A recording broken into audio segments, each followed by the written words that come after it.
teman-teman PLKB itu yang cuma digaji 250.000, 500.000, bayangin gitu, nggak manusiawi. 250.000, 500.000 tuh jajan anak saya cuma 1 minggu. Kita ngomong banyak, presentasi sebanyak ini dengan data yang sebagus ini nggak ada artinya kalau 3 kementerian ini nggak duduk bersama. Ini kan PHP, seperti PHP, kasihan nih, sekian banyak orang yang merasa di PHP. Jangan cuma bisa bilang mendukung. Semua orang bisa mendukung, tapi didukung pakai apa? Pakai data? Nggak bisa, Bu.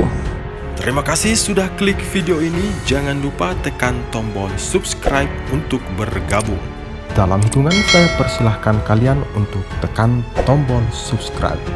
10, 3, 2, 1. Saya ucapkan selamat bergabung dalam channel ini. Yang pertama, saya mau tahu dulu nih ya, dari Menpan RB dan dari Mendagri, dari Kemendagri ini kan program pemerintah ya Bu ya. Katanya tadi Bu dukung, dari Menpan RB maupun dari Kemendagri dukung. Bu, menurut saya kalau cuma dukung doang, tapi nggak ngerti permasalahannya juga nggak ada gunanya.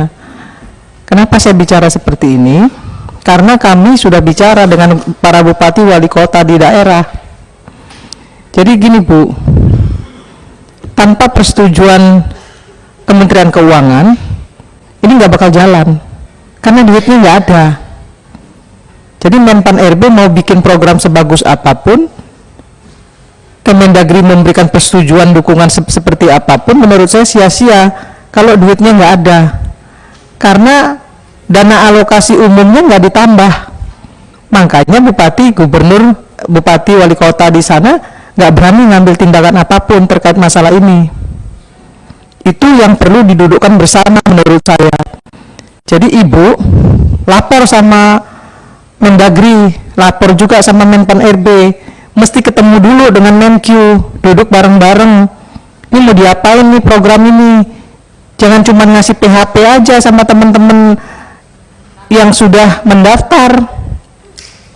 Nah, sama-sama kita lihat di paparan dari Kementerian Kesehatan ini kan, tenaga kesehatan non ASN aja yang tersedia itu sekitar 484 ribuan. Kemudian pengusulan kebutuhan pada fasilitas kesehatan Pemda sebanyak 255 sekian.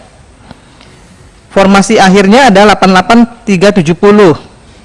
Artinya ada sekitar 228.803 yang tidak terserap. Terus ini mau dikemanain?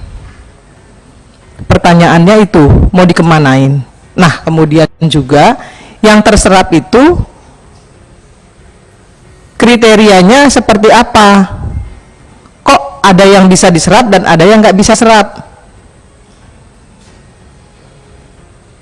Ini menjadi pertanyaan yang harus dijawab oleh Menpan RB, oleh Menq, oleh Kementerian Dalam Negeri, juga oleh Kementerian Kesehatan. Jadi jangan bikin program kalau nggak duduk sama-sama dulu. Kasihan loh. Saya nggak sampai hati tuh, setiap hari saya ditanya, ini saya rapat ini apa namanya, WA saya ini berdering-dering terus nanyain soal ini. Belum teman-teman PLKB itu yang cuma digaji 250.000, 500.000, bayangin gitu, nggak manusiawi. 250.000, 500.000 tuh jajan anak saya cuma 1 minggu. Nah, sekarang saya minta perwakilan yang duduk di sini tolong sampein sama Menpan RB, sampein sama Menteri Dalam Negeri, tolong koordinasi dengan Kemenq, tambahin daunnya supaya program ini bisa jalan gitu loh. Kita ngomong banyak, presentasi sebanyak ini dengan data yang sebagus ini nggak ada artinya kalau 3 kementerian ini nggak duduk bersama. Ini kan PHP, seperti PHP, kasihan nih sekian banyak orang yang merasa di PHP. Kan program ini katanya harus selesai 2023, meng-ASN-kan. Tidak boleh ada lagi yang namanya outsourcing. Nah, terus yang nggak terserap ini mau digimanain? Yang katanya nggak lulus karena sesuatu dan lain sebagainya itu mau dikemanain? Yang sudah 38 tahun ke atas yang ikut tes terus kemudian nggak lulus, itu mau diapain? Padahal mereka sudah kerja lebih dari 20 tahun, ada yang 15 tahun, 20 tahun, itu mau diapain? Jadi saya kira kementerian duduk bersama dulu, jangan cuma bisa bilang mendukung. Semua orang bisa mendukung, tapi didukung pakai apa? Pakai data? Nggak bisa, Bu. Jadi mesti duduk bersama dulu 3 kementerian, kemudian tambahin uangnya, daunya ke daerah, baru kemudian bupati wali kota itu bisa melaksanakan program ini. Jadi saya kira ini harus didudukkan bersama dulu. Jangan kemudian presentasinya bagus, tapi hasilnya juga nggak maksimal.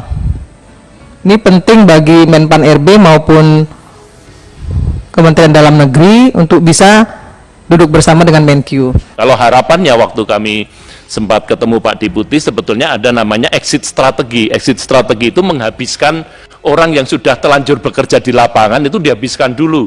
Setelah itu habis, baru kebijakan ideal itu diterapkan, yang berbasis kompetensi base gitu. Artinya kompetensi itu ya pendidikan, ya skill, ya attitude, itu silahkan gitu. Tetapi sebagai penghargaan mau kita sebetulnya itu dihabiskan, sehingga SLTA itu ya harapannya mohon bisa diakomodir. Tetapi sekali lagi karena itu bukan menjadi ranah kami, saya hanya ingin menjelaskan kenapa SLTA itu tidak bisa masuk, karena memang syaratnya adalah D3. Melalui pimpinan. Silakan, Bu. Ya, kita paham Pak, bahwa itu bukan ranahnya BKKBN. Tapi Bapak kan sudah bicara nih hari ini. Nah, Menpan RB, Kementerian Kesehatan, kemudian Menteri Dalam Negeri, tolong dicatat. Catat Bu sekarang Bu. Dicatat, kemudian disampaikan kepada menterinya masing-masing. Ini kasihan loh, yang SLTA tuh banyak. Jangan bikin aturan yang kemudian merugikan orang lain gitu loh.